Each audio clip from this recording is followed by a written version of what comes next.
Assalamualaikum warahmatullahi wabarakatuh.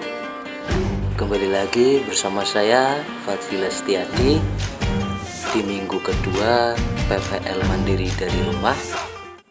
Saya akan mempresentasikan materi tentang manajemen sarana dan prasarana di madrasah dan di sekolah.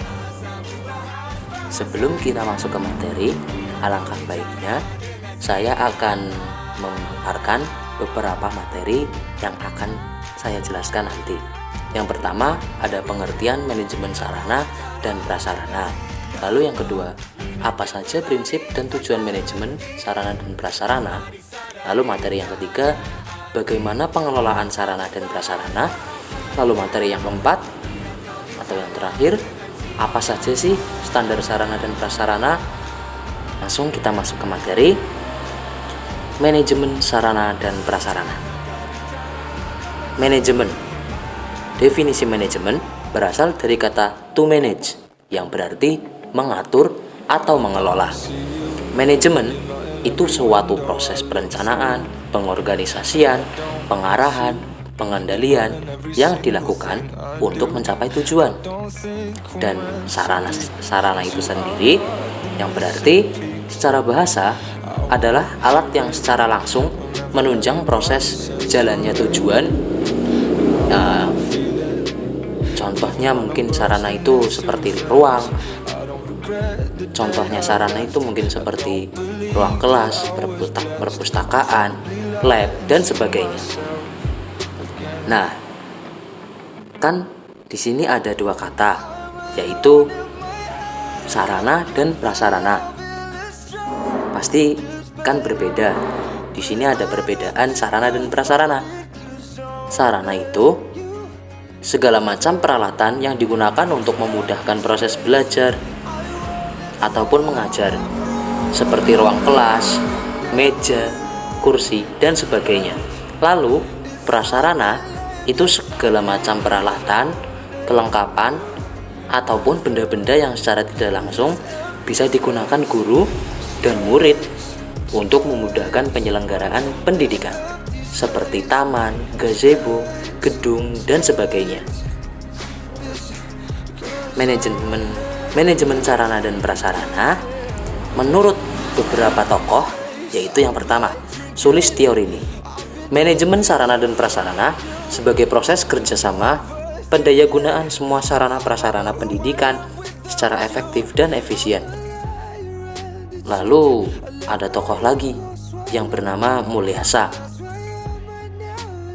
Beliau menyampaikan manajemen sarana dan prasarana pendidikan bertugas mengatur dan menjaga sarana prasarana agar dapat memberikan kontribusi pada proses pendidikan secara optimal.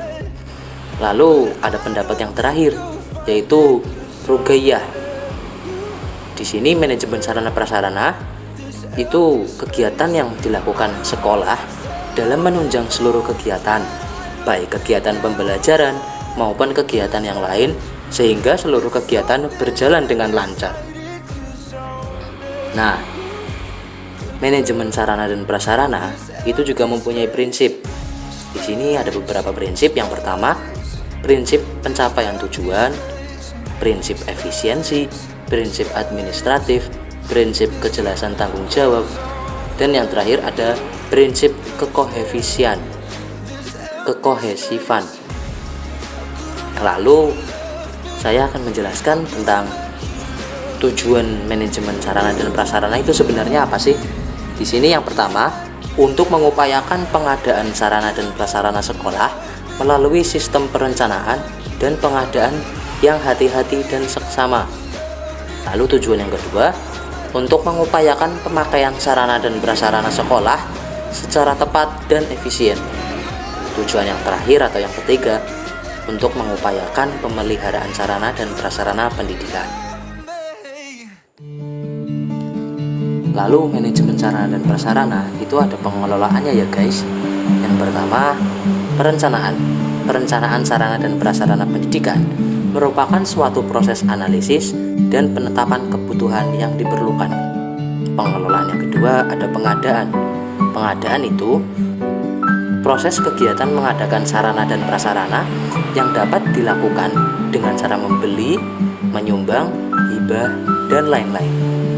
Pengelolaan yang ketiga, penginventarisan. Penginventarisan atau inventaris itu kegiatan melaksanakan penggunaan, penyelenggaraan, pengaturan, dan pencatatan barang-barang, menyusun daftar barang yang menjadi milik sekolah ke dalam suatu daftar inventaris barang secara teratur. Pengelolaan yang keempat, yang pastinya penggunaan sarana dan prasarana, yaitu pemanfaatan segala jenis barang yang sesuai dengan kebutuhan secara efektif dan efisien. Pengelolaan yang kelima, ada pemeliharaan. Pemeliharaan adalah kegiatan merawat, memelihara, bahkan menyimpan barang-barang sesuai dengan bentuk dan jenisnya, sehingga barang tersebut awet dan tahan lama. Pengelolaan yang keenam, ada penghapusan. Penghapusan sarana dan prasarana pendidikan adalah kegiatan meniadakan barang-barang milik lembaga dari daftar inventaris dengan cara berdasarkan perundang-undangan yang berlaku. Pengelolaan yang ketujuh atau yang terakhir, ada pertanggungjawaban.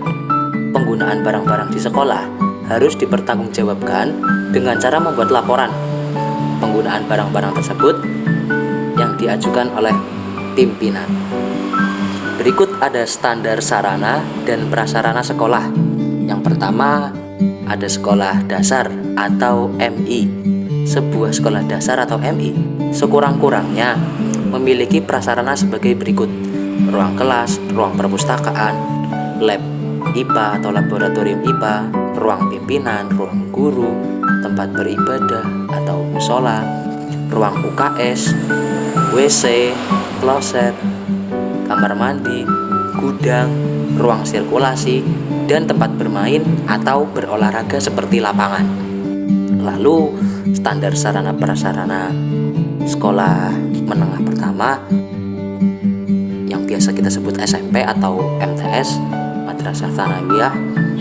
Sebuah SMP itu sekurang-kurangnya memiliki prasarana sebagai berikut: ruang kelas, ruang perpustakaan, ruang lab IPA, ruang pimpinan, ruang guru, ruang tata usaha, tempat beribadah atau musola, ruang konseling, ruang UKS, ruang organisasi kesiswaan, WC atau kamar mandi, gudang, ruang sirkulasi, tempat bermain atau berolahraga seperti lapangan.